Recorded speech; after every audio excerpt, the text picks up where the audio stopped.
This is my next video on list of information on the types of New World Order activity that's taking place. I think this video is going to be a mixed boat, because I'm just trying to talk a little easier on these videos, because I got information. I'm just not used to making videos. But let's take a look at what I think that will be important to talk about quickly. I think one of them would definitely be on this video would be drugs and sorcery. I'd like to focus on that. I'd like to focus on where our society's at and the control that they're receiving freely from people accepting pharmakia and taking it, and what that is. And I think people nowadays would be surprised to have to hear the word sorcery thrown at them in a meaningful context and a truthful, not just a telling a story type, but that's what drugs are, sorcery. And I'm no expert, but I know from my own life that it's demonic. And things like pain medicine, things that are dealing with narcotics, and I'm not even just talking about heavy things, anything like that. I would not cross my Lord by saying it's not sorcery. But when you're talking about, let's just talk about what some people in our society, even going into schools, are already affected with. We have kids that are on anxiety medicines, whether that be benzodiazepines, whether that be other things. But forget kids. People are on Adderall. People are on benzodiazepines, Xanax, lorazepam, clonazepam, all them type of things. Elderly folks through mid-age to young workers are getting on painkillers more and more and more. Not to the point when I don't believe you can just walk down the street and ask people for drugs, because for one, people are more addicted than they know. That's one of the biggest lies that people, even to themselves, refuse to give up, as if they were given these medications by a doctor for a said reason.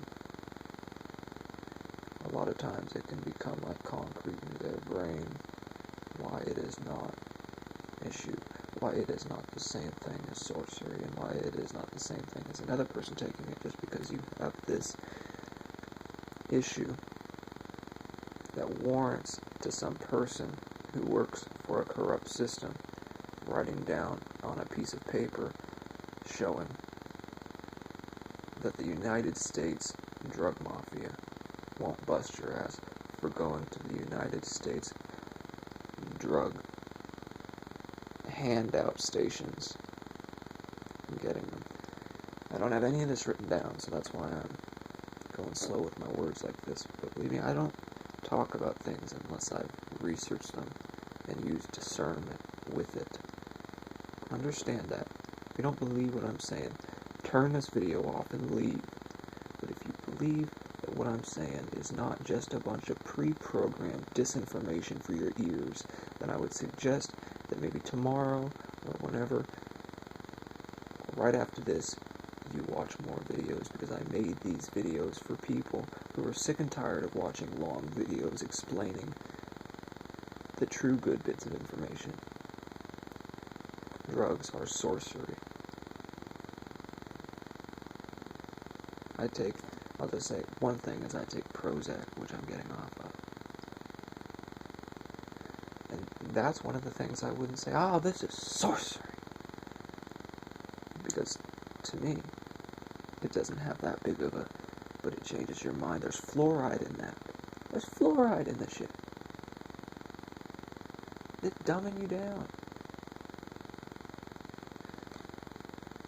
Anyway, it's important to know the demonic activities things nowadays that we wouldn't even classify as allowing demons in ourselves.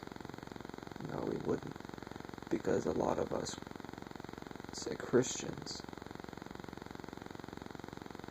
would like to believe, even if you don't go to church, that if you needed to head down to a church and get help for drugs, or maybe not even for drugs, maybe just for a soul tie. Maybe you had sex out of marriage and something got in you, something in your flesh, because Christians love to believe that demons can't enter a Christian's flesh. And let me tell you something. I'm not going to give you a long explanation for why, because there is one. That's not for this video, but oh, I'm telling you, they can be in your flesh.